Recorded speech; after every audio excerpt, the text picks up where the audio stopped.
Hello student. I hope कि आप सब बहुत बढ़िया होंगे। आज हम क्लास ट्वेल्थ की पॉलिटिकल साइंस का जो हमारी एनसीईआरटी की सीरीज़ चल रही है उसका नेक्स्ट चैप्टर लेकर आए हैं आपके लिए, जो सेकंड बुक का चैप्टर है नियोजित विकास की राजनीति, यानी कि politics of plan development. Important chapter है बेटा ये। चलिए देखते हैं इसकी इम्पॉर्टेंट लाइन कौन कौन सी है जो एग्ज़ाम पॉइंट ऑफ व्यू से बहुत इम्पॉर्टेंट है।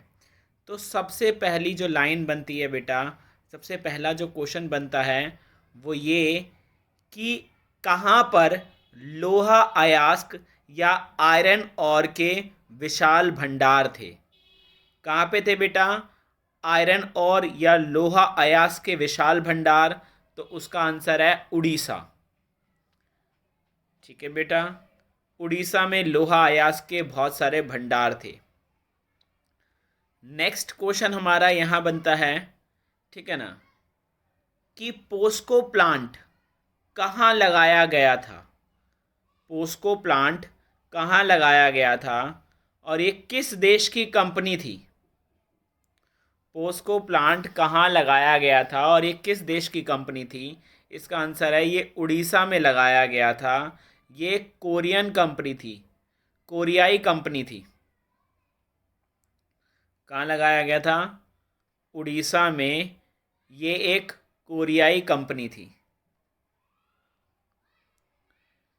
नेक्स्ट थर्ड क्वेश्चन देखो क्या बनता है हमारा।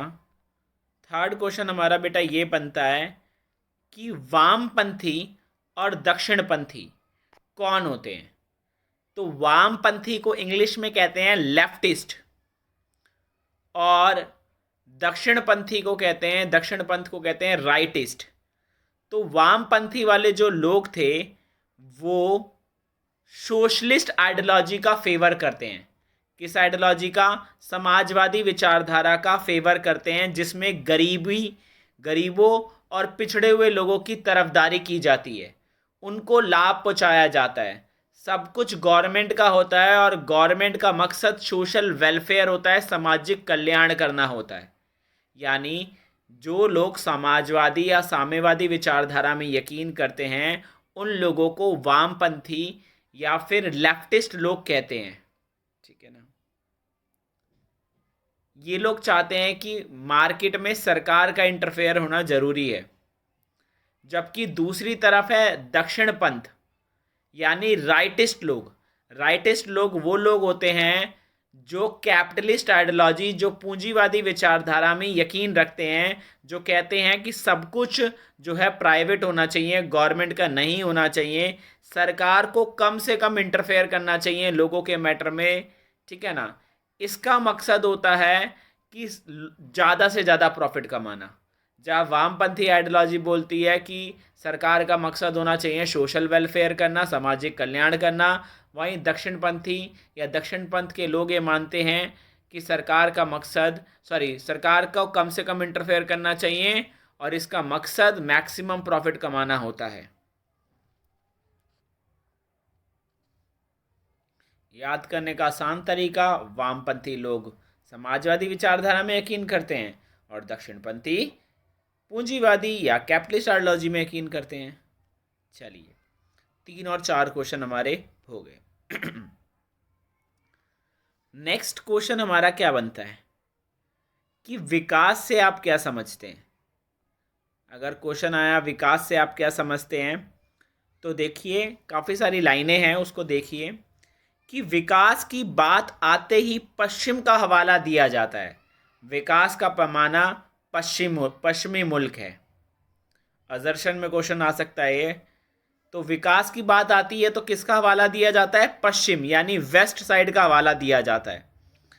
विकास का अर्थ है ज़्यादा से ज़्यादा आधुनिक होना और आधुनिक होने का अर्थ है ज़्यादा से ज़्यादा पश्चिमी औद्योगिक देशों की तरह होना।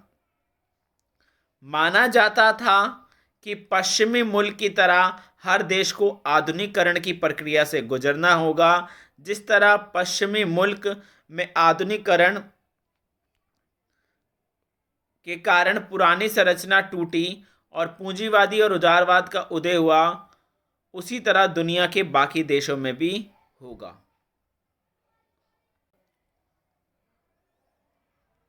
तो ये हमारी विकास की डेफिनेशन है, इसमें से कुछ भी पूछा जा सकता है। इतना याद रखना, विकास का मतलब पश्चिमी देश। अगला क्वेश्चन, आधुनिकीकरण या मॉडर्नाइजेशन क्या है? देखो, आधुनिकीकरण की डेफिनेशन देख लेते हैं। आधुनिकीकरण को समृद्धि यानी ग्रोथ, भौतिक प्रगति, फिजिकल प्रोग्रेस और वैज्ञानिक तर्क बुद्धि, साइंटिफिकल लॉजिक का पर्यायवाची माना जाता था। अब ये आ सकता है कि आधुनिकीकरण किसका पर्यायवाची है? समृद्धि का, भौतिक प्रगति का और वैज्ञानिक तर्क बुद्धि का। बेटा ये लाइन अंडरलाइन कीजिएगा। सारी लाइन जो मैं आपको करा रहा हूँ वो अंडरलाइन कर लीजिए एनसीईआरटी की बुक में से, चाहे वो हिंदी के हो चाहे वो इंग्लिश के हो। बहुत इंपॉर्टेंट लाइन्स है बेटा ये। नेक्स्ट बेटा, आज़ादी के वक्त या आज़ादी के समय विकास के दो मॉडल कौन कौन से थे? बेटा आज़ादी के समय विकास के दो मॉडल थे।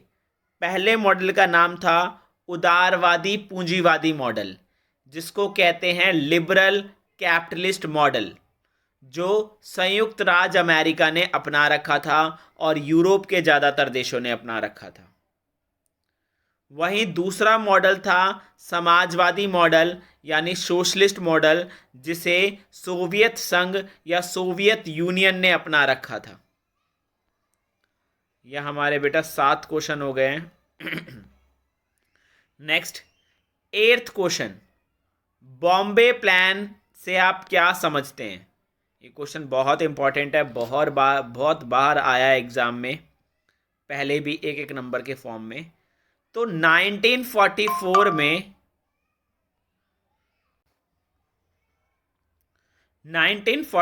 में मुंबई के एक उद्योगपतियों का एक बड़ा तबका एकजुट हुआ। उन्होंने बोला अब आगे से हम जो भी विकास करेंगे बेटा वो प्लान करके करेंगे कि हमें क्या करना है। यानी 1944 में मुंबई के उद्योगपति एकजुट हुए, उन्होंने फैसला लिया आगे से हम जो कुछ भी करेंगे वो प्लान करके करेंगे। इसी को कहा गया बॉम्बे प्लान। क्या कहा गया? बॉम्बे प्लान। इसके बाद अगला क्वेश्चन आ जाता है, आजादी के बाद, भारत की आजादी के बाद कौन सा आयोग सामने आया? तो आजादी के जस्ट बाद योजना आयोग बनाया गया था। इसके अध्यक्ष प्रधानमंत्री बने थे। इसके अध्यक्ष कौन थे? प्रधानमंत्री थे, और उस समय प्रधानमंत्री जवाहरलाल नेहरू थे।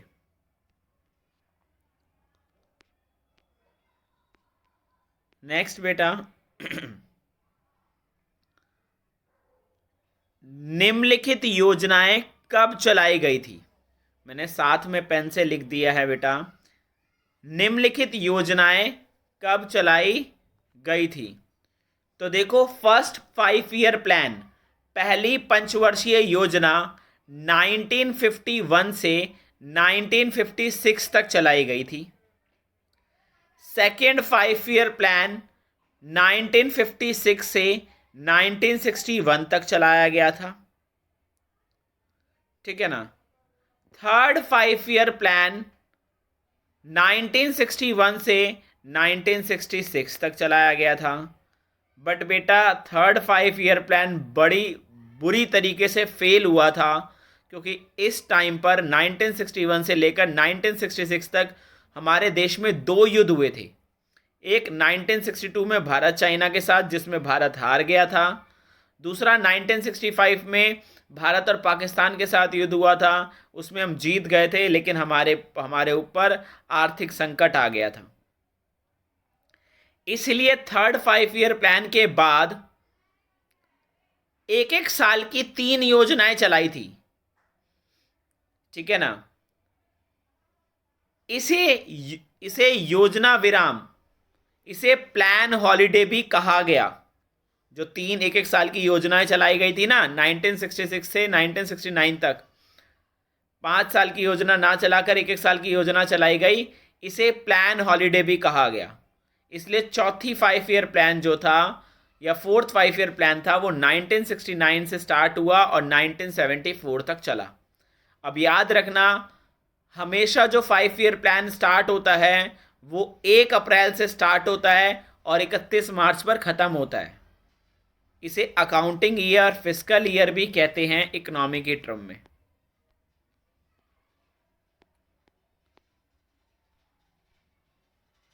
देखो,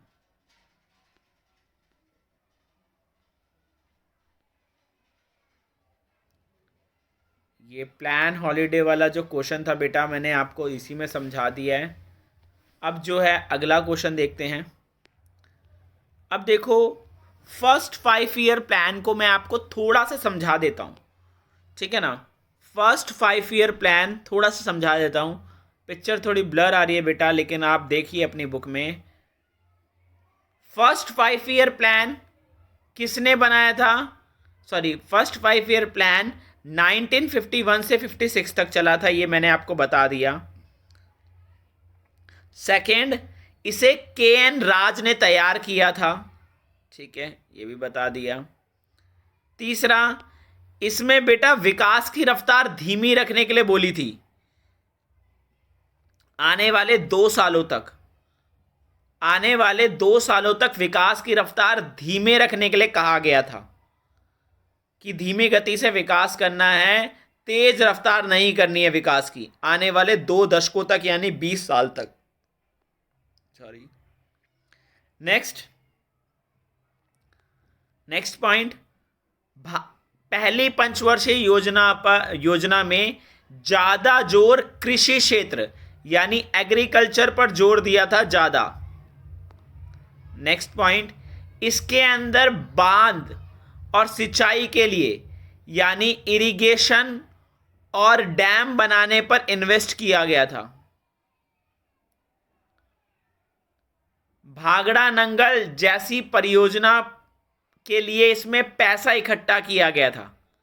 भागड़ा नंगल जैसे परियोजना के लिए पैसा इकट्ठा किया गया था फर्स्ट 5 ईयर प्लान में। भागड़ा नंगल और सरदार सरोवर, सॉरी, भागड़ा नंगल परियोजना के लिए पैसा इकट्ठा किया गया था इस योजना के अंदर। नेक्स्ट, इस योजना में बड़े पैमाने पर भूमि सुधार भी किए गए। नेक्स्ट, लोगों को बचत करने पर जोर दिया, लोगों को कहा ज्यादा से ज्यादा बचत करें और बचत इतनी करें कि उनके खर्चे से ज्यादा उनकी बचतें होनी चाहिए, ठीक है ना। क्लियर? ये सारी बातें फर्स्ट 5 ईयर प्लान में बोली गई थी, इसमें से कुछ भी आ सकता है, तो सारी अंडरलाइन कीजिए। अब सेकंड 5 ईयर प्लान में क्या था? सेकंड 5 ईयर प्लान में मैंने अंडरलाइन नहीं किया, लेकिन मैं आपको बता देता हूं। सेकंड 5 ईयर प्लान में जो है भारी उद्योगों पर जोर दिया। पहले उसमें एग्रीकल्चर पर जोर दिया, सेकंड 5 ईयर प्लान में भारी हैवी इंडस्ट्रीज पर जोर दिया गया। इसे तैयार करने वाले पीसी महान लोबिस्ट थे। सेकंड 5 ईयर प्लान को तैयार करने वाले पीसी महान लोबिस्ट थे।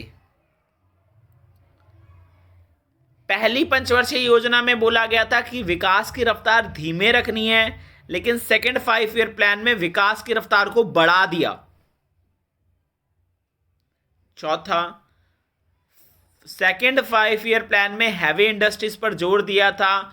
हमारे पास उस समय उद्योग लगा तो दिए, लेकिन टेक्नोलॉजी नहीं थी, तो टेक्नोलॉजी हमने विदेशों से इंपोर्ट करी, और जब हम टेक्नोलॉजी विदेशों से इंपोर्ट करते हैं तो हमारा बहुत बड़ी फॉरेन करेंसी, बहुत सारा पैसा विदेशों में चला गया, ठीक है ना।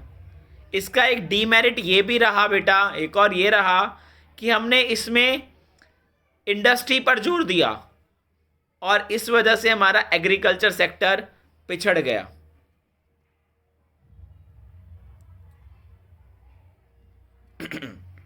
अब ये देख लेते हैं पीसी महालनोबिस के बारे में। पीसी महालनोबिस 1893 से 1972 तक थे इनका जीवन काल। अंतर्राष्ट्रीय स्तर पर विख्यात फेमस वैज्ञानिक और सांख्यिकीविद थे, स्टैटिस्टिक्स कहते हैं कि माहिर थे। इन्होंने भारतीय सांख्यिकी संस्थान इंडियन स्टैटिस्टिकल इंस्टीट्यूशन की स्थापना करी थी 1931 में। ये क्वेश्चन एग्जाम में आ सकता है। पीसी महालनोबिस ने भारतीय सांख्यिकी संस्थान की स्थापना करी 1931 में। नेक्स्ट, दूसरी पंचवर्षीय योजना के योजनाकार थे। बता दिया था सेकंड 5 ईयर प्लान को बनाने वाले यही थे। इन्होंने ही कहा कि तीव्र उद्योगीकरण, तेजी से इंडस्ट्रियलाइजेशन करो और पब्लिक सेक्टर की उसमें रोल ज़्यादा होना चाहिए। इंडस्ट्रीज तो खुले लेकिन पब्लिक सेक्टर के लिए, यानी सरकार उन्हें खोले, ऐसा इनका कहना था।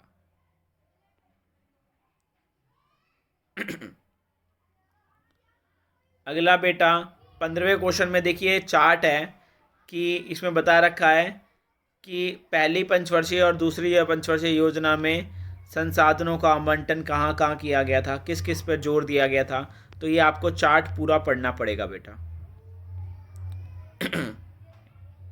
नेक्स्ट क्वेश्चन देख लीजिए, केरल मॉडल क्या है?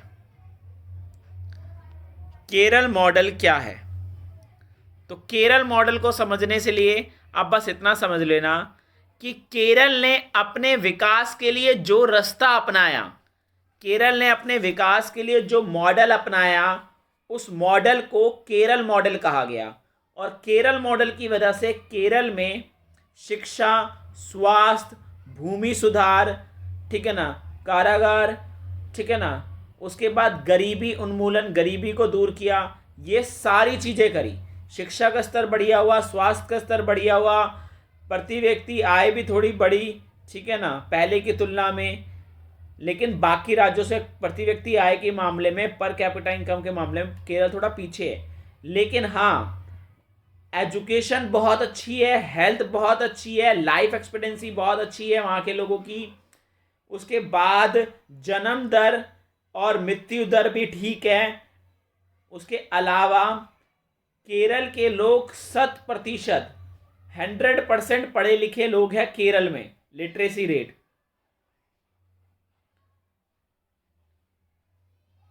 इसी में एक और क्वेश्चन बनता है, 1987 और 1991 के बीच, 1987 से 1991 के बीच सरकार ने नव लोकतांत्रिक पहल नाम से एक अभियान चलाया। केरल की सरकार ने क्या चलाया था? नव लोकतांत्रिक पहल नाम का एक अभियान चलाया था 1987 से 1991 तक।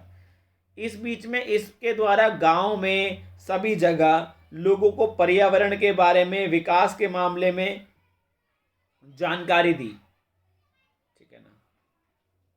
तो पेपर में आ सकता है कि नव लोकतांत्रिक पहल नाम का आंदोलन अभियान कब चलाया? 1987 से 1991 तक।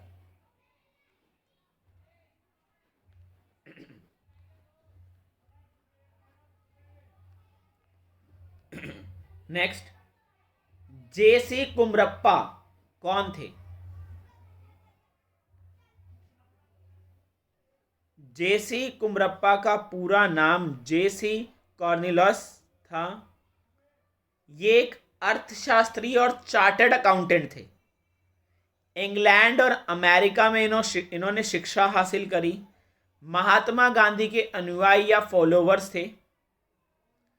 गांधीवादी आर्थिक नीतियों को लागू करना चाहते थे, गांधीवादी इकोनॉमिक पॉलिसीज को लागू करना चाहते थे। अब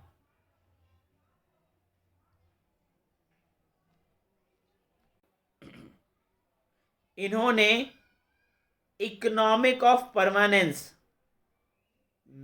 के लेखक थे। ये आ सकता है, इकोनॉमिक ऑफ परमानेंस के लेखक कौन थे? जेसी कुमरप्पा।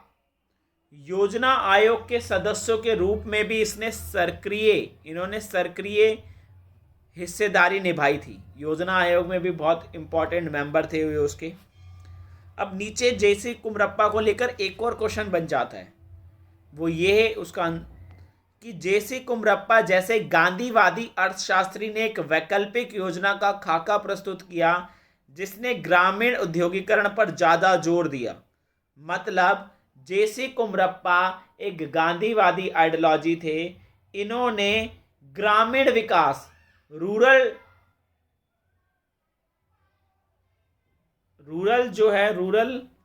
इंडस्ट्रियलाइजेशन पर ज्यादा जोर दिया, यानी ग्रामीण उद्योगीकरण पर ज्यादा जोर दिया।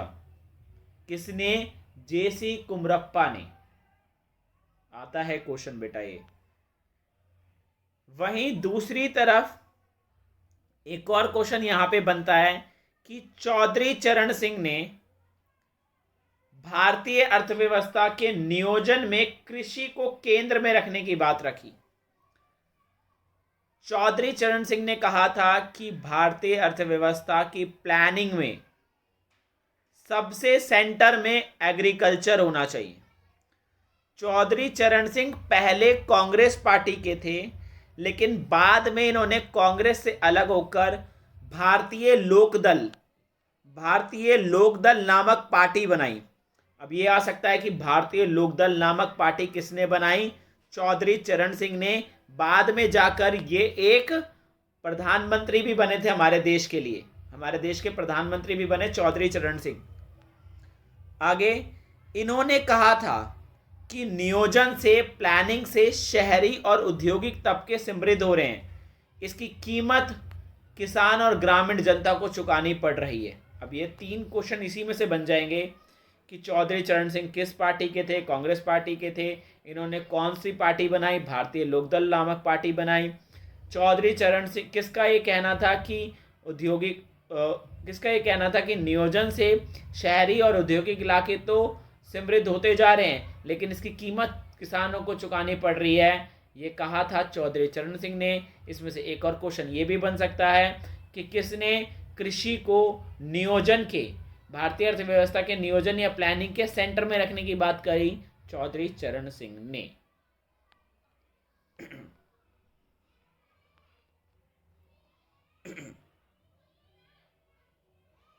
अब ये क्वेश्चन भी आ सकता है, पैंथर पंचाली नामक फिल्म कब बनाई गई?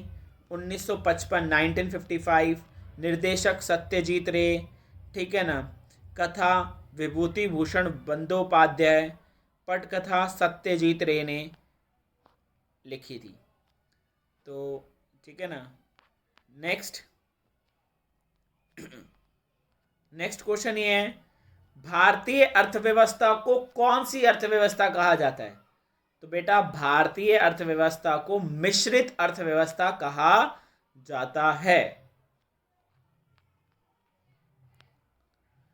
नेक्स्ट क्वेश्चन, अब ये इंपॉर्टेंट है बेटा। 1965 से 67 के बीच में देश के अनेक हिस्सों में सूखा पड़ा, ठीक है ना। इसी अवधि में भारत ने 2 युद्धों का सामना भी किया था। बेटा क्या था? 1965 में एक युद्ध हुआ था, 1962 में भी एक युद्ध हुआ था, ठीक है ना। और 1967 में ऐसा कोई बड़ा युद्ध तो नहीं हुआ, लेकिन थोड़ा सा अटैक जरूर किया था इंडिया ने चाइना के ऊपर, ठीक है ना। तो कह रहा है 1965 से 1965 से 1967 के बीच में भारत के अनेक हिस्सों में सूखा पड़ा, ठीक है ना। और इसी टाइम पर भारत को युद्धों का सामना भी करना पड़ा था, और भारत को विदेशी मुद्रा के संकट का भी झेलनी पड़ी थी। भारत में विदेशी मुद्रा धीरे धीरे कम होती जा रही थी। अब इसी का पार्ट देखो, 25वां क्वेश्चन देख लो। बिहार के सभी जिलों में खाद्यान्न अभाव बड़े पैमाने पर था। कह रहा है बिहार में बड़े पैमाने पर फूड ग्रेन्स की कमी हो गई थी। इस राज्य में 9 जिलों में अनाज की पैदावार सामान्य स्थिति की तुलना में आधी से भी कम हो गई। मतलब बिहार के 9 जिलों में तो पैदावार 50% से भी कम हो गई, मतलब 50% प्रोडक्शन कम हो गया। और 5 जिले, इनमें से 5 जिले तो ऐसे थे जिसमें पैदावार की तुलना में सिर्फ 1/3 अनाज उपलब्ध कर रहे थे, यानी पहले की तुलना में 33% ही अनाज प्रोडक्शन कर पा रहे थे। समझ लो, एक तो युद्ध हो गया, युद्ध होने के बाद 50% प्रोडक्शन ऑलरेडी बिहार में 9 राज्यों में गिर गया, उसमें से 5 राज्य ऐसे थे जहां प्रोडक्शन तो सिर्फ 1/3 रह गया था। अब खाद्यान्नों के अभाव में कुपोषण, मैल न्यूट्रिशन बहुत फैला था। अनुमान के मुताबिक बिहार के अनेक हिस्सों में उस समय प्रति व्यक्ति प्रतिदिन का आहार 2200 कैलोरी, पहले 2200 कैलोरी रखा गया था। 2200 कैलोरी खाना जरूरी होता था पर डे। देखो, गरीबी को मेजर कैलोरी मेथड से भी किया जाता है, इनकम मेथड से भी किया जाता है। तो उस समय 2200 कैलोरी होती थी कि एक दिन में गांव में रहने वाले व्यक्ति को 2200 कैलोरी के जितना भोजन मिलना चाहिए। कह रहा है प्रति व्यक्ति जो कैलोरी थी वो 2200 से घटाकर 1200 कर दी गई थी बिहार में, ठीक है ना। जबकि, ठीक है ना, शहर में रहने वालों के लिए 2200 थी और गांव में रहने वालों के लिए 2450 की जरूरत होती है। देखो, इतना समझो, उस समय जो बिहार के अनेक जिले थे उसमें कैलोरी कितनी करी गई थी, 2200 कैलोरी से घटाकर 1200 कैलोरी कर दी गई थी कि 1200 कैलोरी से काम चलाओ, ठीक है ना। लेकिन एक सामान्य आदमी को, गांव में रहने वाले आदमी को स्पेशली 2450 कैलोरी की जरूरत पड़ती है और उसको घटाकर सीधा आधे से कम कर दिया, 1200 कर दी। बिहार में उत्तर भारत के अन्य राज्यों की तुलना खाद्यान्न की कीमत काफ़ी बढ़ गई। हुआ नतीजा क्या, प्रोडक्शन कम हुए तो बिहार में फूड ग्रेन के दाम बहुत हाई कर दिए, कीमतें बढ़ा दी। इतना ही नहीं, कैलोरी मेथड को कम करने के बावजूद भी, 1200 कैलोरी कर दी थी ना, 1200 कैलोरी करने के बावजूद भी बिहार में पिछले साल की तुलना में जो मृत्यु दर थी वो 34% बढ़ गई थी। मतलब बिहार में 1967 में पिछले साल की तुलना में 34% मृत्यु दर बढ़ गई। भूख से मरने वाले लोगों की संख्या बहुत बढ़ गई क्योंकि बिहार में बड़ा अकाल पड़ा था। बिहार में ही नहीं पड़ा, पूरे उत्तर भारत में था, लेकिन बिहार में इसका ज़्यादा असर देखने को मिला था। नेक्स्ट, कीमतें बढ़ गई। मैंने आपको बता दिया था कि बिहार में कीमतें बढ़ गई। पंजाब की तुलना में गेहूं और चावल बिहार में दुगने या उससे भी ज़्यादा दामों पर बिक रहे थे। जितना दाम पंजाब में लिया जा रहा था गेहूं चावल का, उससे दुगने दाम बिहार में लिए जा रहे थे और कई जगह तो उससे भी ज़्यादा दाम लिए जा रहे थे। सरकार ने क्या कर दिया था, देखो उत्तर भारत में पूरा अकाल पड़ गया था तो इलाके बंदी की नीति अपनाई, जिसको जोनिंग भी कहा जाता है। अब देखो यहां क्वेश्चन आ जाता है, जोनिंग क्या है, जोनिंग या इलाके बंदी क्या है। जोनिंग या इलाके बंदी जब भी सरकार लगा देती है ना, तो इसका मतलब ये होता है कि एक राज्य दूसरे राज्य से फूड ग्रेन, अनाज भेजेगा नहीं। ना तो एक राज्य दूसरे राज्य को भेजेगा, ना दूसरा राज्य पहले राज्य को भेजेगा। खाद्यान्न के व्यापार पर बैन लगा दिया सरकार ने कि बिहार ना बाहर भेजेगा, ना बिहार में कोई भेजेगा अनाज। ज्वाइनिंग की नीति अपना दी। इस वजह से काफ़ी सारे राज्य फूड ग्रेन का ट्रेड नहीं कर पाए, हालत और बुरी हो गई। ऐसी कंडीशन में क्या हुआ, इसका सबसे ज़्यादा नुकसान गरीबों को हुआ जो महंगे दामों पर अनाज खरीदकर नहीं खा सकते थे। भारत सरकार को क्या करना पड़ा, अनाज को विदेशों से इंपोर्ट करना पड़ा। दरअसल बेटा इसके पीछे एक छोटी सी स्टोरी है। 1965 में हम पाकिस्तान के साथ युद्ध कर रहे थे, तो पाकिस्तान जो था उसका समर्थन हमेशा अमेरिका करता रहा था। तो उस समय हम अनाज अमेरिका से लेते थे, तो पाकिस्तान का समर्थन करते हुए अमेरिका ने ये बोला कि जब तक भारत पाकिस्तान के साथ युद्ध बंद नहीं करता तब तक मैं भारत को अनाज नहीं दूंगा। तो भारत को अनाज नहीं मिला, इस वजह से खाद्य संकट और तेजी से फैला। अंत हमें महंगे दामों पर दूसरे देशों से अनाज खरीदना पड़ा और इसी के बाद भारत ने डिसाइड किया था कि अगर देश को आगे बढ़ना है तो हमें फूड ग्रेन के मामले में, अनाज के मामले में सेल्फ सफिशिएंट होना पड़ेगा और इसी वजह से हम हरित क्रांति लाए थे, green revolution. Next question, utterly butterly delicious का जुमला किस विज्ञापन का है? सिंपल सी बात है, ये अमूल का है। बचपन में ऐड आती थी अटरली बटरली डिलीशियस, ठीक है ना, किसका है? अमूल का। अगला, मिल्क मैन ऑफ इंडिया किसको कहा जाता है? मिल्क मैन ऑफ इंडिया, बड़ा इंपॉर्टेंट क्वेश्चन है। ये कहा जाता है वर्गीज कुरियन। वर्गीज कुरियन को कहा जाता है मिल्क मैन ऑफ इंडिया। इसने गुजरात में, ठीक है ना, कोऑपरेटिव सोसाइटीज़ बनाकर क्या किया? दूध का प्रोडक्शन बढ़ाया।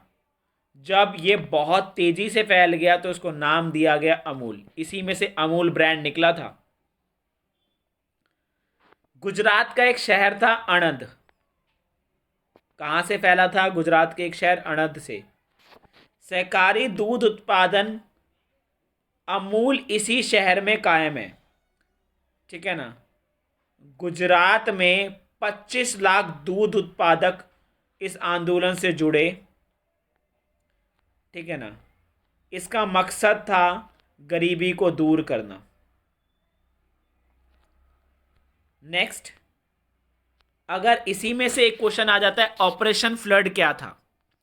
1970 के दशक में 1970 के दशक में एक ग्रामीण विकास कार्यक्रम चलाया गया, ठीक है ना, ऑपरेशन फ्लड के नाम से।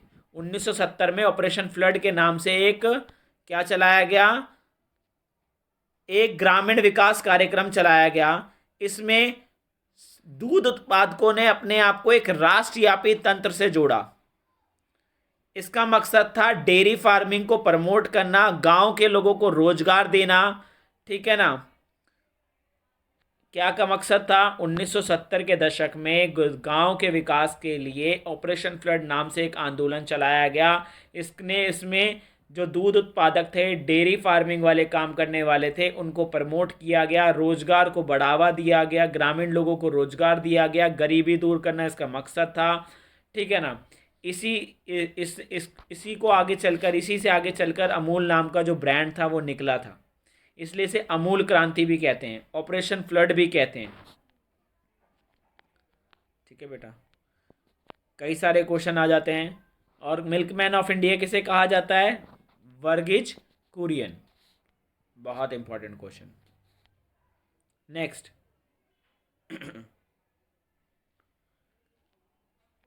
14 बैंकों का राष्ट्रीयकरण जो 1967 में किया गया था, उसे किस प्रधानमंत्री ने किया था? उसे किया था इंदिरा गांधी ने।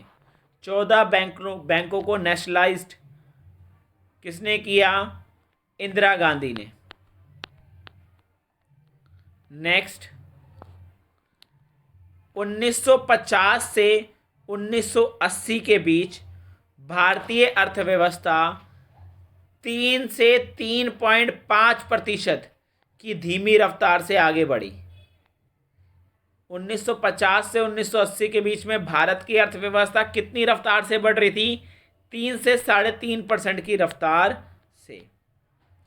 नेक्स्ट क्वेश्चन, बॉम्बे प्लान के बारे में इसमें से कौन सा कथन सही नहीं है? बॉम्बे प्लान आर्थिक भविष्य का एक ब्लूप्रिंट था भारत के, बिल्कुल ठीक है। इसकी रचना कुछ अग्रणी उद्योगपतियों ने की थी 1944 में, ये भी सही है बेटा। इसमें नियोजन के विचार पर पुरजोर समर्थन किया गया था, बिल्कुल प्लान के ऊपर ध्यान दिया गया था। तीसरा, इसने उद्योगों के ऊपर राज्य के स्वायत्त का समर्थन किया था। इसने ये नहीं बोला था कि इंडस्ट्रीज पर कंट्रोल राज्य का होगा, स्टेट का होगा, गवर्नमेंट का होगा, ये नहीं था। तो सेकंड पॉइंट इसका गलत है, ये सही है, ठीक है ना। अगला, भारत के शुरुआती दौर में विकास की जो नीति अपनाई उसमें निम्नलिखित में से कौन सा शामिल नहीं है। नियोजन प्लानिंग की नीति को अपनाया था, बिल्कुल सही है। सी पॉइंट, सहकारी खेती कोऑपरेटिव फार्मिंग, बिल्कुल ठीक है बेटा। आत्मनिर्भरता, ये भी ठीक है। उदारीकरण, उदारीकरण की नीति जो है बेटा वो 1991 के बाद अपनाई गई थी। अगला, भारत में नियोजित अर्थव्यवस्था चलाने का विचार ग्रहण किया गया। बॉम्बे प्लान से, समाज के बारे में गांधीवादी विचारधारा से, सोवियत खेमे के देशों के अनुभव से, किसान संगठनों से। देखो बॉम्बे प्लान किया गया था ना, तो इसका आंसर बॉम्बे प्लान आएगा। बॉम्बे प्लान तो नहीं, इसका आंसर दो है बेटा, एक बॉम्बे प्लान से और दूसरा जो है समाजवादी खेमों के देशों के अनुभव से। हुआ क्या था बेटा, 1930s के आसपास बहुत बड़ी महामंदी आई थी, हर देश इससे प्रभावित था, सिर्फ सोवियत संघ को छोड़कर, क्योंकि सोवियत संघ पहले से ही प्लान करके डेवलप कर रहा था। भारत ने उससे सबक लिया और जब देश आज़ाद हुआ तो भारत ने सोचा कि मैं भी प्लान करके ही डेवलपमेंट करूँगा, तो बॉम्बे प्लान से भी हेल्प ली थी और साम्यवादी खेमे के जो भी देश थे उनसे भी हेल्प ली थी। तो इसका आंसर ख और ख होगा। अब मिलान करना है। चौधरी चरण सिंह किसान थे बेटा। पीसी महालनोबिस, इन्होंने उद्योगीकरण की बात करी थी सेकंड 5 ईयर प्लान में। बिहार के अकाल को जोनिंग कहते हैं, जिसमें एक राज्य दूसरे राज्य से ट्रेड नहीं करेगा। वर्गीज कुरियन सहकारी डेयरी के फाउंडर थे, मतलब कहने का मतलब से सहकारी डेयरी स्थापित करी थी इन्होंने, ठीक है। इसी के साथ बेटा हमारा आज चैप्टर कंप्लीट होता है। बाय बाय बेटा, अब अगली क्लास में मिलते हैं हम लोग, बाय।